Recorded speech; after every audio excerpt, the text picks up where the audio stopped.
J'ai trouvé que le parallèle qui est dans la personne humaine entre ce qui est spirituel et ce qui est matériel est très intéressante. Elle m'intéresse aujourd'hui, même si aujourd'hui je fais en particulier des cours sur la société et sur des institutions.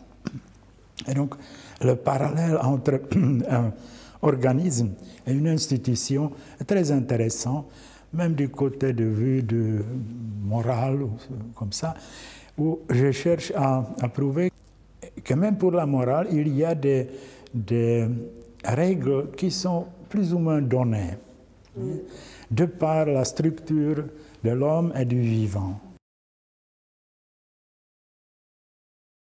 Ce qui est peut-être différent, c'est que les gens ont encore une mémoire de l'oppression et de la totalité.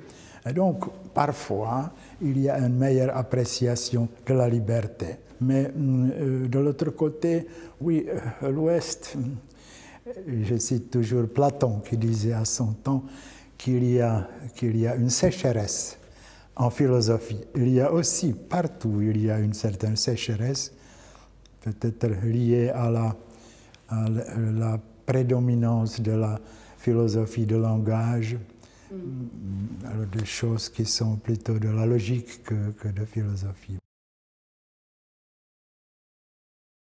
Je dirais, vous savez, pour un philosophe, il est difficile de vivre en politique. Et pour un politicien, je crois, il est encore plus difficile de devenir, par exemple, philosophe.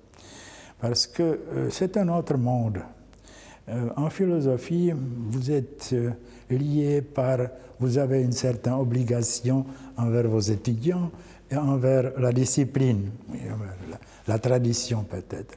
Tandis qu'en politique, vous êtes responsable pour une masse des hommes.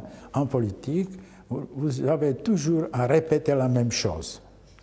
Ce qui, pour un philosophe ou pour un intellectuel, est très difficile, même ridicule. Mais il faut le faire. Et aujourd'hui, la politique est pleinement professionnalisée, même chez nous. Alors, c'est une affaire des gens qui aiment beaucoup à être vus à la télé, à être entendus, et tout ça. Alors, ce n'est pas mon cas.